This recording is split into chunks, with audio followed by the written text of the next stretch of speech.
Hi BookTube, it's Amy. I'm here on this Saturday night shortly after I got back into Ottawa here from a week visiting my parents. And I thought I would take a couple of minutes to show you this book that I brought back with me.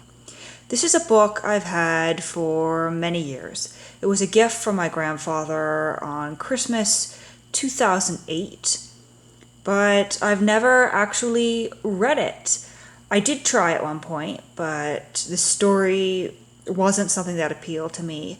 Perhaps when I tried to read as a teenager, the problem is that the story was at that point too young for me. It was geared towards a younger audience, and so at the time I just found it a little bit boring. What we have here is a copy of The Duncans on Land and Sea by Kate Tannett Woods, published in 1884 by Castle and Company Limited. Now, as you can see, it's not in great condition. The board looks a little bit chewed up here, and I don't know if you can see from that angle. From this angle you can. The spine is all but non-existent. In fact, it's been patched up with Scotch tape several times over the years. The book itself, it's just sort of a printed image pasted onto cardboard. And the spine is, there's some cloth in there binding it, but the spine is also just paper. So this is not something that was designed to last, but it is in fairly decent condition considering it's been passed down several generations in my family and read by children. I was 13 when I got this, so it's a miracle that it survived in such good condition. I actually, up until about a year ago, I had kept this wrapped in brown paper inside a plastic Walmart bag, which is, the paper is what my grandfather wrapped it in when he gave it to me, and the Walmart bag is what I put it inside when I would have brought it back from his house in New York State when I was 13, and that ended up going in a drawer where it sat for several years. Until I moved out, and it was one of the books that I chose not to bring with me to Ottawa initially, so it went on the shelf and it stayed in that plastic bag until I took it out of the plastic bag recently. And when I was, back home again, I noticed it and thought it would be good to finally bring it out here to Ottawa to add to my official collection now that I have this apartment where my collection is, as you can see here. Now that I have space for it, I brought it here.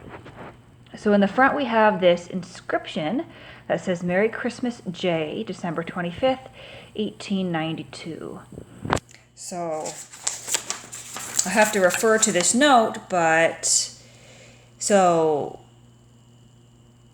J. Lyman Bridge, who this is inscribed to, would be my great-great-grandfather, I believe. I have this note here that was enclosed Christmas 2008 from my grandpa when he gave this book to me. And it says, Amy, the content of this package is somewhat fragile, so please use with caution. As you will see, this book was given to my grandfather, J. Lyman Bridge, your great-grandfather, on Christmas more than 110 years ago. And he says my great-grandfather here, but no, it would be my great-great-grandfather, because my grandfather's father would be my great-grandfather. So therefore, my grandfather's grandfather would be my great-great-grandfather, I think. It's a family heirloom of sorts, so please treat it with respect and care. Its condition is not great because people have patched the cover and spine with Scotch tape over the years. Beyond that, the book is a look at a different time and place than today. The setting is early Canada, and as you read it, you will probably identify many of the locations talked about. It's also a good story with love. So that's the note I got with it. And as I said, I've never read it, but I think my grandpa, knowing my love of books at age 12, age 13, when he would have given this to me, understood that I was interested in old books, and so he thought it fitting to pass it on to me rather than to my brother or to my younger sister. And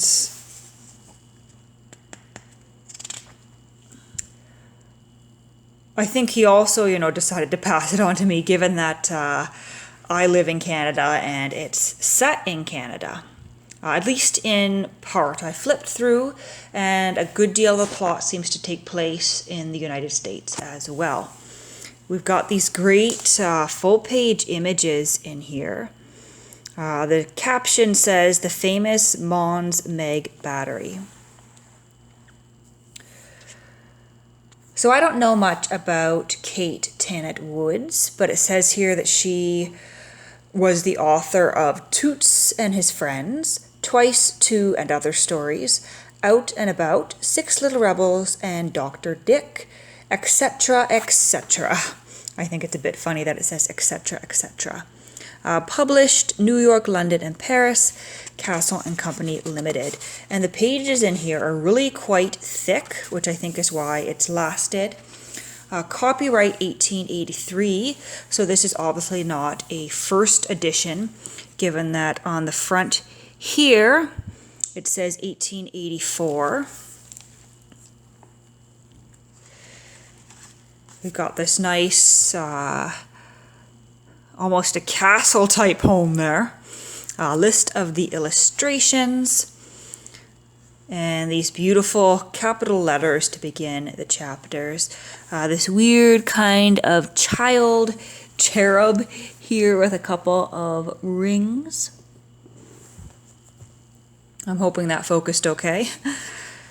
And some more full-page illustrations. This is something that I think I will read at some point just to see what the story is like, but it's definitely a book that I hold on to more out of sentimental value than for the story itself. And it's falling apart. As you can see here, even the threads that bound it have sort of rotted away, and Scotch tape is holding that spine in place, but it's definitely something I'm very careful with.